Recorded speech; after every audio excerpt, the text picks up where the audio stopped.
Ok, de quoi il s'agit? Il s'agit de Genèse 22, euh, Dieu qui a dit on dit l'Éternel mit Abraham à l'épreuve.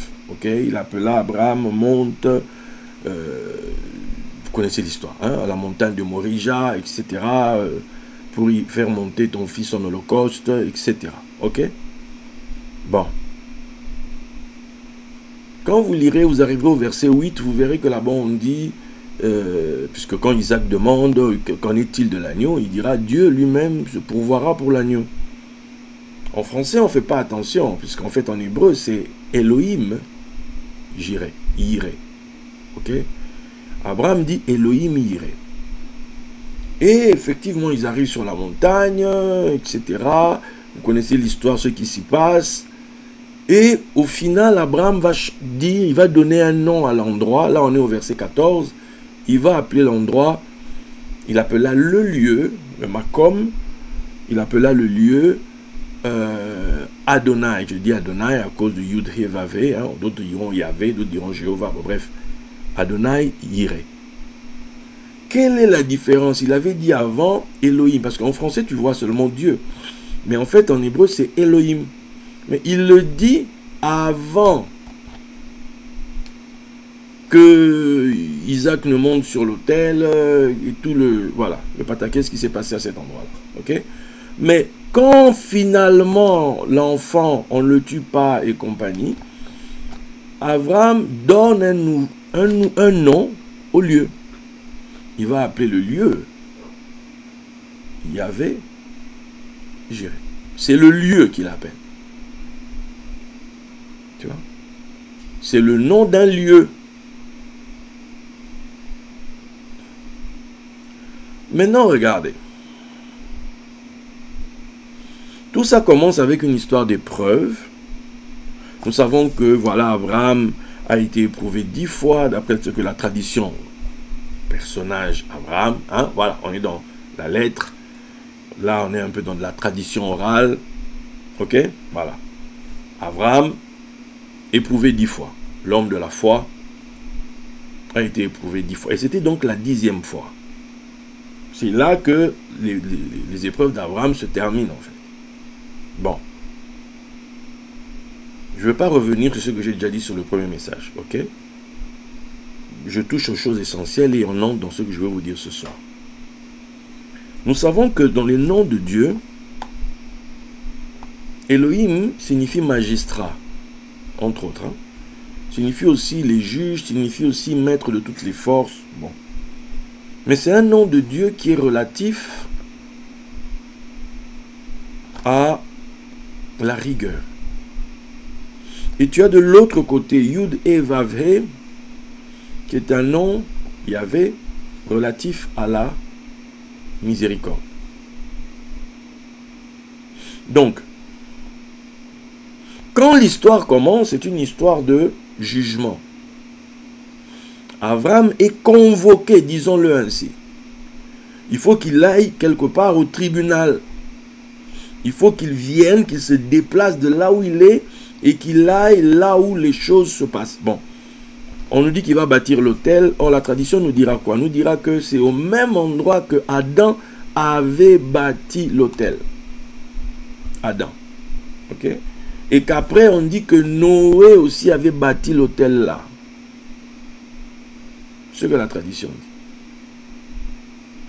Et donc, Abraham va revenir à cet endroit pour bâtir, lui aussi, l'autel. Et c'est cet endroit-là où, plus tard, David bâtira l'autel dans l'ère d'Ornan. L'ère d'Ornan, c'est Morija. Et c'est là, au final, qu'il y aura comment on appelle ça? Le temple. Bon, ça, ce couloir-là, on le pose ici. Donc, au moment où il est donc convoqué, on dit que c'est une convocation, elle n'est pas, c'est pas une convocation légère. On dit il fut mis à l'épreuve. Il est convoqué pour être éprouvé. Il est convoqué à cet endroit-là. Et cet endroit, ce n'était pas non plus n'importe quoi, parce qu'on nous dira que, dans la tradition toujours, que que c'était dans ce secteur que se trouvait Shem, que nous connaissons sous un autre nom, Melchisédek. Nous savons que Melchisédek signifie roi de justice d'après le nom, mais il a un autre nom, c'est roi de paix, parce qu'il est roi de Salem. Or, la tradition va nous dire que ce lieu-là, Sem l'avait appelé Salem, Shalem. Ce lieu avait été appelé par Shem, l'avait nommé Shalem. Shalem qui signifie ici perfection.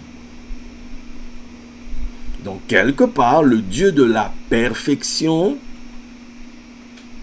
l'attribut divin de la perfection, a convoqué Avram. Avram y est allé et on va dire globalement qu'il a réussi l'épreuve. On va dire globalement que, pour faire simple, qu'Avram a réussi cette épreuve. Et la tradition dit que, du fait qu'il a triomphé quelque part dans cette épreuve, Avram a débouché dans le monde des sources de bonté. Puisque Avram représente l'attribut de bonté, le chesed. Donc, mais il le débouche où? Il le débouche, il le révèle dans le lieu même de son jugement. Dans le lieu même où il était convoqué par, entre guillemets, l'ange de Shalem. L'ange de la perfection l'a convoqué au tribunal. Et ça s'est quelque part pas fini comme on aurait pensé, puisqu'au final, c'est Avram qui prend le dessus. C'est l'homme de la foi qui prend le dessus et qui change le nom. En fait, qui donne un nom à l'endroit. Et il appelle l'endroit Yireh. Hachem Yireh. C'est-à-dire que l'Éternel verra. L'Éternel contemplera. Dans ce lieu-là, l'Éternel contemplera. Dans ce lieu-là, on contemplera les faveurs divines. On contemplera les bontés. Là où même il y avait un jugement qui pesait, c'est là même qu'une faveur va sortir. Que nous dit l'Écriture? Toute langue qui se lèvera en justice contre toi, tu la condamneras. Toute âme forgée contre toi sera détruite. Tu vois? Donc, on a Avram qui vit quelque part. Il enjoy la vie avec son gosse que Dieu lui a donné. Et puis, soudainement, un truc lui tombe dessus. Il est convoqué au tribunal. Les parfaits ne sont pas contents. Dans le domaine de la perfection, ils ne sont pas contents. Donc, Avram vient se présenter.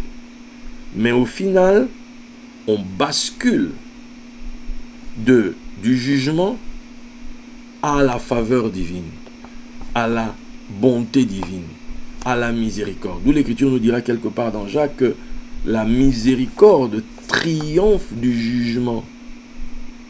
On vit dans un monde où c'est vrai que dans la réalité, pour avancer, il faut de l'excellence. Et l'excellence nécessite une recherche de perfection. On veut atteindre quand même, voilà, on veut évoluer. Bon, ok. Mais par rapport à Dieu, c'est un peu différent. Ce n'est pas la même logique que le monde. Par rapport à Dieu, ce n'est pas pareil. Nous avons le monde, la cour divine, on va appeler ça comme ça, les anges. Et le domaine, la recherche de la perfection, le moindre ceci que cela, attention, ça, ce sont les anges. D'où on nous parle c'est Étienne qui parle dans Acte 7, il parle que les commandements, ce sont des commandements d'anges. Paul nous dira dans Galates que Moïse a reçu la Torah de la main des anges qui étaient avec lui. Il n'y en avait pas qu'un, ils étaient nombreux. Donc il a reçu ça des anges. Étienne parle de commandement d'anges.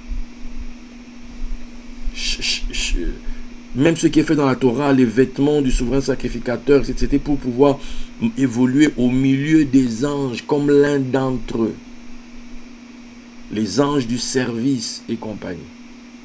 Alors que, quand nous venons en Christ, où il y a une insistance sur le fait d'être enfant de Dieu. Maintenant, je m'arrête une seconde ici. En tant que chrétien, on a fait une OPA ou bien une mainmise violente sur le fait que ce n'est qu'en Christ qu'on est enfant de Dieu. Non. Depuis l'Ancien Testament, Dieu appelle Israël son fils. Donc ce n'est pas quelque chose d'aujourd'hui. Ça n'a pas attendu quand Yeshua est venu. Disons les choses telles qu'elles sont, tu vois. Quand on envoie Moshe aller parler à Pharaon, il dit laisse aller Israël. Israël est mon fils, mon premier-né. Il ne dit pas mon serviteur, il dit mon fils. Quand vous lirez dans les Lévitiques, il dit vous êtes mes enfants. Donc, oui, Dieu l'a commencé à l'appeler Père dans le Nouveau Testament. Non, allez lire Ésaïe 63, où il dit Abraham n'est pas notre Père c'est toi. Vous voyez un peu. Donc, il y a plein de choses où, par zèle, zèle religieux, je vais appeler ça comme ça, par zèle religieux, on veut faire passer des trucs parce que ça fait cool. Non, ça, ce n'est que du zèle religieux. Ça n'aide personne. Ça n'aide même pas la cause qu'on aimerait pouvoir défendre. Ok? Ça n'aide pas. N'aide pas du tout. Ok? Voilà. Donc, je ferme cette parenthèse-là. Donc, on a les anges, donc, d'où tu verras dans Hébreu, on dit celui que nous avons vu pendant un temps abaissé sous les anges, c'est-à-dire obéissant au commandement des anges, soumis au commandement des anges. Nous le voyons maintenant élevé au-dessus des anges, couronné de gloire et d'honneur. Donc il faut toujours avoir ça.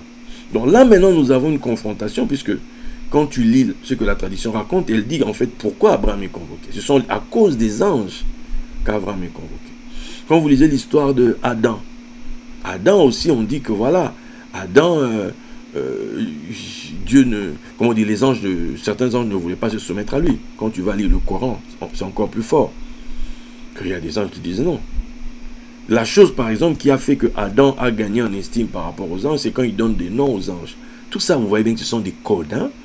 Il y a ce que nous lisons, l'apparence, et puis il y a l'intérieur. Donc il faut déjà comprendre l'apparence afin que par la grâce de Dieu, on puisse entrer dedans. Bon. Donc nous avons Dieu, nous avons sa cour, et nous avons l'homme qui est en face, qui doit gérer ça. Et très souvent, l'homme va se focaliser sur ce qu'il a en premier. La première rencontre, c'est les anges. L'héritier, quand il est encore enfant, héritier de qui? D'un ange? Non, héritier de Dieu. Héritier de Dieu. Tant que tu es encore un enfant, tu es soumis aux anges. Ce sont eux les pédagogues. Le problème, c'est que quand tu es soumis aux anges, tu vas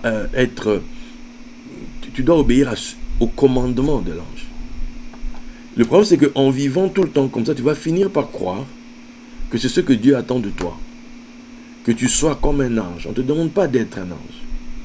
Non, on te demande d'être un fils. Qui, pour le coup, va être servi par les anges. Est-ce que tu vois la nuance? C'est très important, ça, à comprendre. C'est très important, ça, à intégrer. Et ça se joue où? Ça se joue dans notre relation avec les commandements. Ça se joue à cet endroit-là, en fait. Ça se joue à cet endroit-là. Et il n'y a pas un autre, ce n'est que là. Puisque Étienne nous dit, ce sont des commandements d'anges. Donc, quand maintenant, il y en a certains qui font une coalition parce qu'ils ne sont pas d'accord, parce que tel commandement est bafoué, etc., etc., et que tu dois passer en jugement. Tu vas passer, c'est le feu. Quand on nous dit, il fait de ses serviteurs, comment on appelle ça? Des flammes de feu. Tu vois? Il fait de ses serviteurs des flammes de feu. Ici, il ne s'agit pas des hommes, il s'agit des anges. On parle des anges à cet endroit-là. Donc, ils vont te faire passer par un feu. C'est ça en fait, le feu du perfectionnement, le feu du jugement. C'est ça. Mais même quel que soit ce que tu traverses, tu ne dois jamais oublier ton identité. Vous n'êtes pas de la même race. Eux, ce sont des anges, ce sont des serviteurs de ton Père. Toi, tu es un fils, d'abord un enfant, et après pour être un fils, une fille. Les statuts sont totalement différents. Totalement. Bon. Donc, nous finissons cette histoire avec un Abraham qui a été confronté comme à une barrière. Viens ici, il faut que tu règles des comptes. Et au final, quand cette chose est terminée, Abraham donne un nouveau nom à l'endroit. Cet endroit qui s'appelait Shalem, Abraham va rajouter Yireh.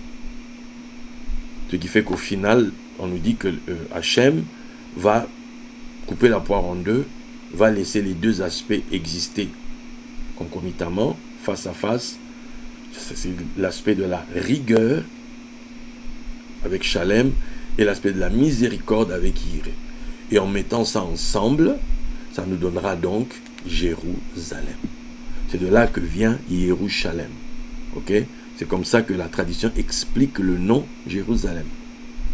Donc il y a ce côté Yireh et il y a ce côté Shalem. Parce que Sem était comme Noé, on nous dit qu'ils étaient sévères envers les méchants. Eux, ils voulaient le feu, que le feu consume les méchants, que le feu les détruise. On ne discute même pas. C'est-à-dire qu'on nous dit même que Noé a cessé de prier pour les gens. Il ne priait plus pour les gens. D'où quand les gens... C'est-à-dire, il a condamné le monde en fait. Lui, il s'en foutait. Tu vois. Alors que ça, Moïse ne l'a pas fait, par exemple. Moïse, quand le peuple était dans des complications, Moïse a préféré que lui-même, son nom soit effacé. Plutôt que le peuple la meure. Pourtant, le peuple avait des problèmes. Effectivement, quelque part, Dieu avait ses raisons. Mais Moïse s'est interposé entre Dieu et le peuple. Ce que Noé n'a pas fait. Noé s'est sauvé tout seul. Bien sûr, avec sa petite famille. Mais les autres là-bas, sincèrement, non. Quand on vous parle, vous ne voulez pas écouter. Maintenant, démerdez-vous. Donc ça, c'est la... Sem, Noé, c'est la rigueur. Si tu ne fais pas, le feu sur toi, le feu te brûle, le feu te consume. Ça, c'est l'école Noé, l'école Sem, l'école Shalem, perfection. Et Abraham amène autre chose. Abraham amène la miséricorde divine. Abraham vient débloquer la bonté de Dieu. Abraham vient révéler que le monde a été créé à cause de la bonté de Dieu, c'est tout.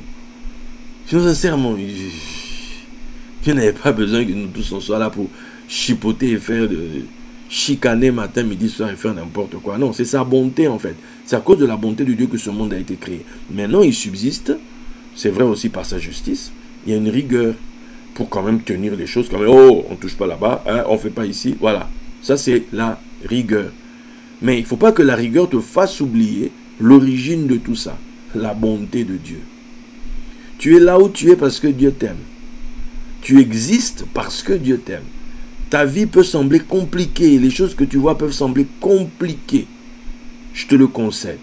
Mais ça ne peut pas te faire perdre de vue là. C'est-à-dire qu'au début, tout début, du début lui-même, de l'histoire, c'est la bonté de Dieu. C'est son bon plaisir qui a fait qu'on est là. On est là. C'est le bon plaisir de Dieu. Ok? Donc c'est hyper important que ces choses-là soient mises. Maintenant, qu'est-ce qui se passe? Il se passe que